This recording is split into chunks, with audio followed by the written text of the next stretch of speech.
The Great Teachers of the World, delivered at the Shakespeare Club, Pasadena, California, February 3, 1900. The universe, according to the theory of the Hindus, is moving in cycles of wave forms. It rises, reaches its zenith, then falls and remains in the hollow, as it were, for some time, once more to rise, and so on, in wave after wave and fall after fall. What is true of the universe is true of every part of it. The march of human affairs is like that. The history of nations is like that. They rise and they fall. After the rise comes a fall. Again, out of the fall comes a rise with greater power. This motion is always going on. In the religious world, the same movement exists. In every nation's spiritual life, there is a fall as well as a rise. The nation goes down, and everything seems to go to pieces. Then again it gains strength, rises. A huge wave comes, sometimes a tidal wave, and always on the topmost crest of the wave is a shining soul, the messenger. Creator and created by turns, he is the impetus that makes the wave rise, the nation rise. At the same time, he is created by the same forces which make the wave, acting and interacting by turns. He puts forth his tremendous power upon society, and society makes him what he is. These are the great world thinkers. These are the prophets of the world, the messengers of life, the incarnations of God. Man has an idea that there can be only one religion, that there can be only one prophet, and that there can be only one incarnation. But that idea is not true. By studying the lives of all these great messengers, we find that each, as it were, was destined to play a part, and a part only, that the harmony consists in the sum total and not in one note. As in the life of races, no race is born to alone enjoy the world. None dare say no. Each race has a part to play in this divine harmony of nations. Each race has its mission to perform, its duty to fulfill. The sum total is the great harmony. So, not any one of these prophets is born to rule the world forever. None has yet succeeded, and none is going to be the ruler forever. Each only contributes a part, and as to that part, it is true that in the long run, every prophet will govern the world and its destinies. Most of us are born believers in a personal religion. We talk of principles, we think of theories, and that is all right. But every thought and every movement, every one of our actions, shows that we can only understand the principle when it comes to us through a person. We can grasp an idea only when it comes to us through a materialized ideal person. We can understand the precept only through the example. Would to God that all of us were so developed that we would not require any example, would not require any person, but that we are not, and naturally the vast majority of mankind have put their souls at the feet of these extraordinary personalities, the prophets, the incarnations of God, incarnations worshipped by the Christians, by the Buddhists, and by the Hindus. The Mohammedans from the beginning stood against any such worship. They would have nothing to do with worshipping the prophets or the messengers, or paying any homage to them. But practically, instead of one prophet, thousands upon thousands of saints are being worshipped. We cannot go against facts. We are bound to worship personalities, and it is good. Remember that word from your great prophet to the query, Lord, show us the Father. He that hath seen me hath seen the Father. Which of us can imagine anything except that he is a man? We can only see him in and through humanity. The vibration of light is everywhere in this room. Why cannot we see it everywhere? You have to see it only in that lamp.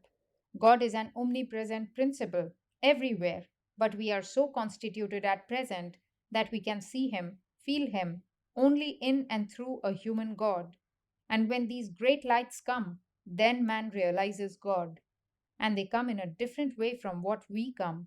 We come as beggars, they come as emperors. We come here like orphans, as people who have lost their way and do not know it.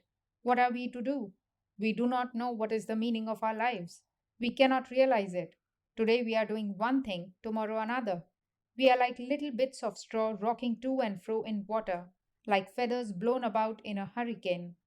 But in the history of mankind, you will find that there come these messengers, and that from their very birth their mission is found and formed. The whole plan is there, laid down, and you see them swerving not 1 inch from that, because they come with a mission, they come with a message. They do not want to reason. Did you ever hear or read of these great teachers or prophets reasoning out what they taught? No, not one of them did so. They speak direct. Why should they reason? They see the truth. And not only do they see it, but they show it. If you ask me, is there any God? And I say, yes, you immediately ask my grounds for saying so. And poor me has to exercise all his powers to provide you with some reason. If you had come to Christ and said, is there any God? He would have said, yes. And if you had asked, is there any proof? He would have replied, behold the Lord. And thus you see it is a direct perception, and not at all the ratiocination of reason. There is no groping in the dark, but there is the strength of direct vision. I see this table. No amount of reason can take that faith from me. It is a direct perception. Such is their faith in their ideals, faith in their mission, faith in themselves above all else. The great shining ones believe in themselves as nobody else ever does. The people say, do you believe in God? Do you believe in a future life? Do you believe in this doctrine or that dogma? But here the base is wanting this belief in oneself. I, the man who cannot believe in himself, how can they expect him to believe in anything else? I am not sure of my own existence. One moment I think that I am existing and nothing can destroy me. The next moment I am quaking in fear of death. One minute I think I am immortal. The next minute a spook appears, and then I don't know what I am, nor where I am. I don't know whether I am living or dead. One moment I think that I am spiritual, that I am moral, and the next moment a blow comes, and I am thrown flat on my back. And why? I have lost faith in myself. My moral backbone is broken. But in these great teachers, you will always find this sign that they have intense faith in themselves. Such intense faith is unique, and we cannot understand it. That is why we try to explain away in various ways what these teachers speak of themselves, and people invent 20,000 theories to explain what they say about their realization. We do not think of ourselves in the same way, and naturally we cannot understand them. Then again, when they speak, the world is bound to listen. When they speak, each word is direct. It bursts like a bombshell. What is in the word, unless it has the power behind? What matters it what language you speak and how you arrange your language? What matters it whether you speak correct grammar or with fine rhetoric? What matters it whether your language is ornamental or not? The question is whether or not you have anything to give. It is a question of giving and taking and not listening. Have you anything to give? That is the first question. If you have, then give. Words but convey the gift. It is but one of the many modes. Sometimes we do not speak at all. There is an old Sanskrit verse which says, I saw the teacher sitting under a tree. He was a young man of 16, and the disciple was an old man of 80. The preaching of the teacher was silence, and the doubts of the disciple departed. Sometimes they do not speak at all, but yet they convey the truth from mind to mind. They come to give, they command, they are the messengers. You have to receive the command. Do you not remember in your own scriptures the authority with which Jesus speaks? Go ye therefore and teach all nations, teaching them to observe all things whatsoever I have commanded you. It runs through all his utterances, that tremendous faith in his own message, that you find in the life of all these great giants whom the world worships as its prophets. These great teachers are the living gods on this earth. Whom else should we worship? I try to get an idea of God in my mind, and I find what a false little thing I conceive. It would be a sin to worship that God. I open my eyes and look at the actual life of these great ones of the earth. They are higher than any conception of God that I could ever form. For what conception of mercy could a man like me form who would go after a man if he steals anything from me and send him to jail? And what can be my highest idea of forgiveness? Nothing beyond myself. Which of you can jump out of your own bodies? Which of you can jump out of your own minds? Not one of you. What idea of divine love can you form except what you actually live? What we have never experienced, we can form no idea of. So, all my best attempts at forming an idea of God would fail in every case. And here are plain facts, and not idealism, actual facts of love, of mercy, of purity, of which I can have no conception even. What wonder that I should fall at the feet of these men and worship them as God? And what else can anyone do? I should like to see the man who can do anything else, however much he may talk. Talking is not actuality. Talking about God and the impersonal and this and that is all very good. But these man gods are the real gods of all nations and all races. These divine men have been worshipped and will be worshipped so long as man is man. Therein is our faith. Therein is our hope of a reality. Of what avail is a mere mystical principle? The purpose and intent of what I have to say to you is this, that I have found it possible in my life to worship all of them and to be ready for all that are yet to come. A mother recognizes her son in any dress in which he may appear before her, and if one does not do so, I am sure she is not the mother of that man. Now, as regards those of you that think that you understand truth and divinity and God in only one prophet in the world and not in any other, naturally, the conclusion which I draw is that you do not understand divinity in anybody. You have simply swallowed words and identified yourself with one sect, just as you would in party politics, as a matter of opinion, but that is no religion at all. There are some fools in this world who use brackish water, although there is excellent sweet water nearby, because they say the brackish water well was dug by their father. Now, in my little experience, I have collected this knowledge that for all the devilry that religion is blamed with, religion is not at all in fault. No religion ever persecuted men. No religion ever burnt witches. No religion ever did any of these things. What then incited people to do these things? Politics, but never religion. And if such politics takes the name of religion, whose fault is that? So when each man stands and says, my prophet is the only true prophet, he is not correct. He knows not the alpha of religion. Religion is neither talk, nor theory, nor intellectual consent. It is realization in the heart of our hearts. It is touching God. It is feeling, realizing that I am a spirit in relation with the universal spirit and all its great manifestations. If you have really entered the house of the Father, how can you have seen his children and not known them? And if you do not recognize them, you have not entered the house of the Father.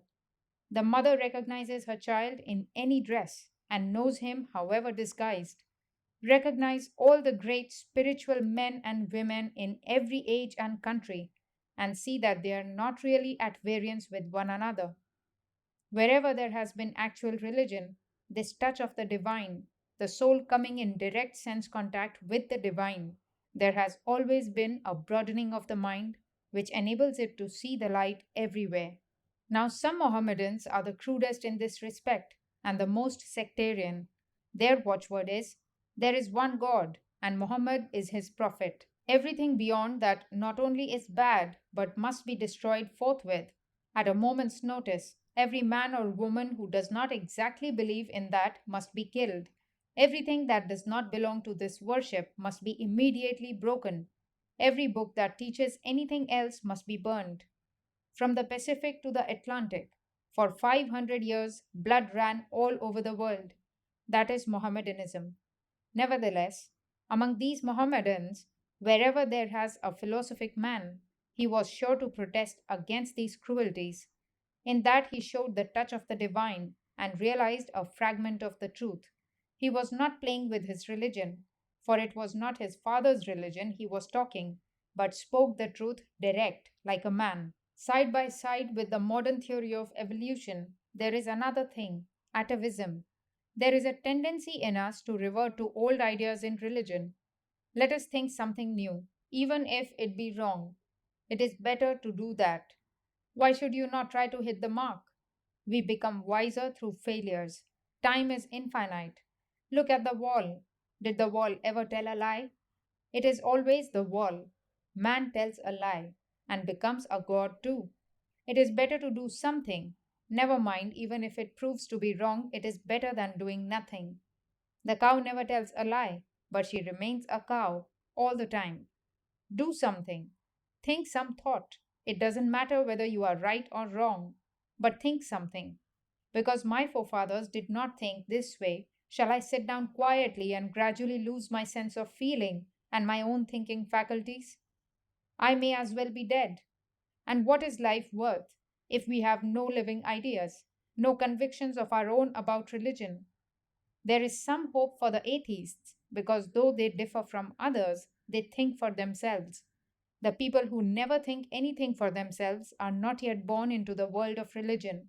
They have a mere jellyfish existence. They will not think. They do not care for religion. But the disbeliever, the atheist, cares and he is struggling. So think something. Struggle Godward. Never mind if you fail. Never mind if you get hold of a queer theory. If you are afraid to be called queer, keep it in your own mind. You need not go and preach it to others, but do something. Struggle Godward. Light must come. If a man feeds me every day of my life, in the long run I shall lose the use of my hands. Spiritual death is the result of following each other like a flock of sheep. Death is the result of inaction. Be active, and wherever there is activity, there must be difference. Difference is the source of life. It is the beauty. It is the art of everything. Difference makes all beautiful here. It is variety that is the source of life, the sign of life. Why should we be afraid of it? Now we are coming into a position to understand about the prophets. Now we see that the historical evidence is, apart from the jellyfish existence in religion, that where there has been any real thinking, any real love for God, the soul has grown Godwards and has got, as it were, a glimpse now and then, has come into direct perception, even for a second, even once in its life. Immediately, all doubts vanish forever, and all the crookedness of the heart is made straight, and all bondages vanish, and the results of action and karma fly when he is seen who is the nearest of the near and the farthest of the far. That is religion. That is all of religion. The rest is mere theory, dogma, so many ways of going to that state of direct perception. Now we are fighting over the basket and the fruits have fallen into the ditch. If two men quarrel about religion, just ask them the question: have you seen God? Have you seen these things? One man says that Christ is the only prophet. Well, has he seen Christ? Has your father seen him? No, sir. Has your grandfather seen him? No, sir. Have you seen him? No, sir. Then what are you quarreling for? The fruits have fallen into the ditch, and you are quarreling over the basket. Sensible men and women should be ashamed to go on quarreling in that way. These great messengers and prophets are great and true. Why? Because each one has come to preach a great idea. Take the prophets of India, for instance. They are the oldest of the founders of religion. We take first Krishna. You who have read the Gita see all through the book that the one idea is non attachment. Remain unattached. The heart's love is due to only one. To whom? To him who never changeth. Who is that one? It is God. Do not make the mistake of giving the heart to anything that is changing, because that is misery. You may give it to a man, but if he dies, misery is the result. You may give it to a friend, but he may tomorrow become your enemy. If you give it to your husband, he may one day quarrel with you. You may give it to your wife, and she may die the day after tomorrow. Now, this is the way the world is going on. So says Krishna in the Gita. The Lord is the only one who never changes. His love never fails. Wherever we are and whatever we do, He is ever and ever the same merciful, the same loving heart. He never changes. He is never angry, whatever we do. How can God be angry with us? Your babe does many mischievous things. Are you angry with that babe? Does not God know what we are going to be? He knows we are all going to be perfect, sooner or later. He has patience, infinite patience. We must love Him, and everyone that lives only in and through Him. This is the keynote. You must love the wife, but not for the wife's sake. Never, O beloved, is the husband loved on account of the husband, but because the Lord is in the husband. The Vedanta philosophy says that even in the love of the husband and wife, although the wife is thinking that she is loving the husband, the real attraction is the Lord, who is present there. He is the only attraction, there is no other. But the wife, in most cases, does not know that it is so. But ignorantly, she is doing the right thing, which is loving the Lord. Only when one does it ignorantly, it may bring pain. If one does it knowingly, that is salvation. This is what our scriptures say. Wherever there is love, wherever there is a spark of joy, know that to be a spark of His presence because He is joy, blessedness, and love itself. Without that, there cannot be any love. This is the trend of Krishna's instruction all the time. He has implanted that upon his race, so that when a Hindu does anything, even if he drinks water, he says, if there is virtue in it, let it go to the Lord. The Buddhist says, if he does any good deed, let the merit of the good deed belong to the world. If there is any virtue in what I do, let it go to the world, and let the evils of the world come to me. The Hindu says he is a great believer in God. The Hindu says that God is omnipotent and that he is the soul of every soul everywhere. The Hindu says, if I give all my virtues unto him, that is the greatest sacrifice, and they will go to the whole universe. Now, this is one phase. And what is the other message of Krishna? Whosoever lives in the midst of the world and works and gives up all the fruit of his action unto the Lord, he is never touched with the evils of the world.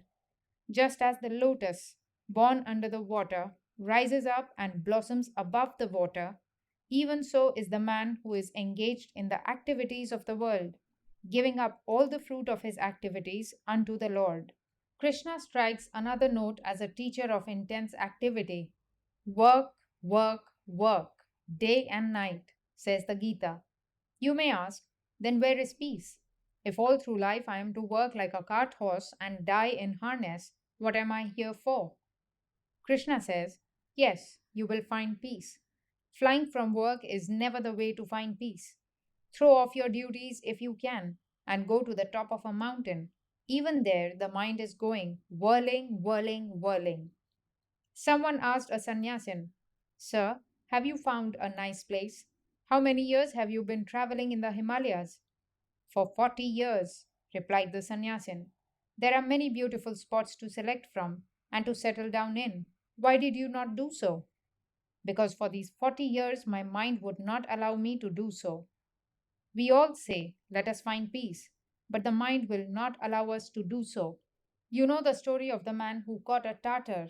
A soldier was outside the town, and he cried out when he came near the barracks, I have caught a Tartar. A voice called out, bring him in. He won't come in, sir. Then you come in. He won't let me come in, sir. So in this mind of ours, we have caught a Tartar. Neither can we tone it down, nor will it let us be toned down. We have all caught Tartars. We all say, be quiet and peaceful, and so forth. But every baby can say that and thinks he can do it. However, that is very difficult. I have tried. I threw overboard all my duties and fled to the tops of mountains. I lived in caves and deep forests. But all the same, I caught a Tartar because I had my world with me all the time. The Tartar is what I have in my own mind. So we must not blame poor people outside. These circumstances are good and these are bad. So we say, while the Tartar is here, within, if we can quiet him down, we shall be all right. Therefore, Krishna teaches us not to shirk our duties, but to take them up manfully and not think of the result. The servant has no right to question, the soldier has no right to reason. Go forward and do not pay too much attention to the nature of the work you have to do. Ask your mind if you are unselfish. If you are, never mind anything. Nothing can resist you. Plunge in. Do the duty at hand. And when you have done this, by degrees you will realize the truth. Whosoever in the midst of intense activity finds intense peace. Whosoever in the midst of the greatest peace finds the greatest activity. He is a yogi. He is a great soul. He has arrived at perfection. Now you see that the result of this teaching is that all the duties of the world are sanctified. There is no duty in this world which we have any right to call menial, and each man's work is quite as good as that of the emperor on his throne. Listen to Buddha's message, a tremendous message. It has a place in our heart. Says Buddha, root out selfishness and everything that makes you selfish. Have neither wife, child, nor family. Be not of the world. Become perfectly unselfish. A worldly man thinks he will be unselfish, but when he looks at the face of his wife, it makes him selfish. The mother thinks she will be perfectly unselfish, but she looks at her baby, and immediately selfishness comes. So, with everything in this world, as soon as selfish desires arise, as soon as some selfish pursuit is followed, immediately the whole man, the real man, is gone. He is like a brute, he is a slave, he forgets his fellow men. No more does he say, you first and I afterwards, but it is, I first and let everyone else look out for himself. We find that Krishna's message has also a place for us. Without that message, we cannot move at all. We cannot conscientiously and with peace, joy, and happiness take up any duty of our lives without listening to the message of Krishna. Be not afraid, even if there is evil in your work, for there is no work which has no evil. Leave it unto the Lord, and do not look for the results. On the other hand, there is a corner in the heart for the other message. Time flies, this world is finite, and all misery. With your good food, nice clothes, and your comfortable home, O sleeping man and woman, do you ever think of the millions that are starving and dying? Think of the great fact that it is all misery, misery, misery. Note the first utterance of the child when it enters into the world. It weeps. That is the fact. The child weeps. This is a place for weeping.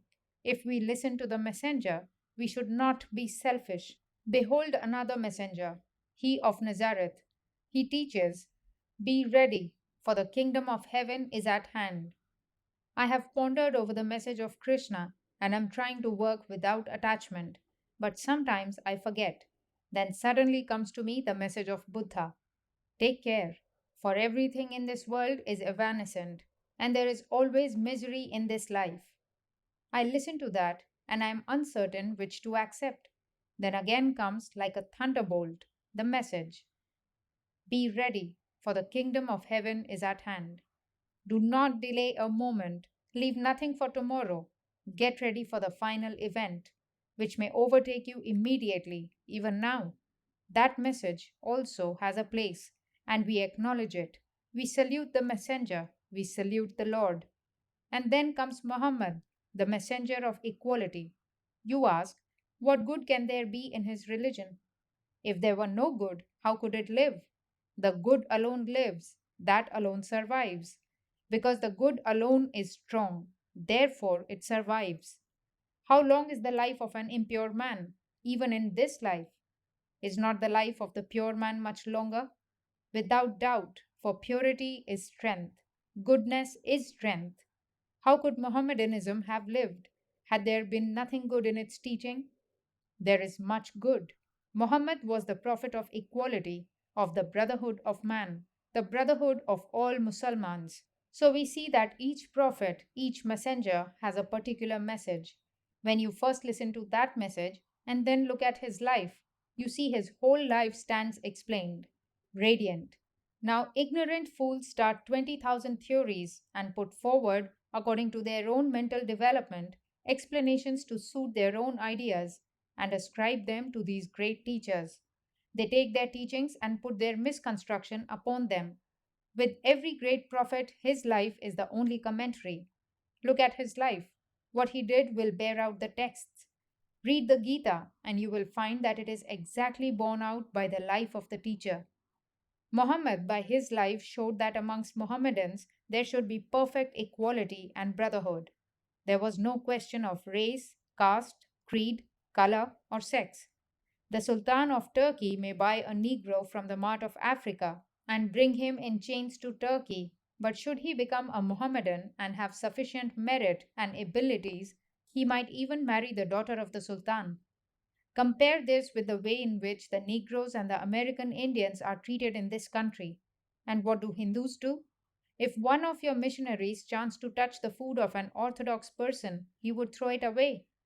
Notwithstanding our grand philosophy, you note our weakness in practice. But there you see the greatness of the Mohammedan beyond other races, showing itself in equality, perfect equality regardless of race or color. Will other and greater prophets come? Certainly they will come in this world, but do not look forward to that. I should better like that each one of you became a prophet of this real New Testament, which is made up of all the Old Testaments.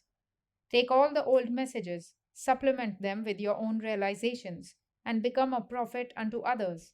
Each one of these teachers has been great. Each has left something for us. They have been our gods. We salute them. We are their servants. And all the same, we salute ourselves. For if they have been prophets and children of God, we also are the same. They reached their perfection, and we are going to attain ours now. Remember the words of Jesus: the kingdom of heaven is at hand. This very moment, let every one of us make a staunch resolution: I will become a prophet. I will become a messenger of light. I will become a child of God. Nay, I will become a God.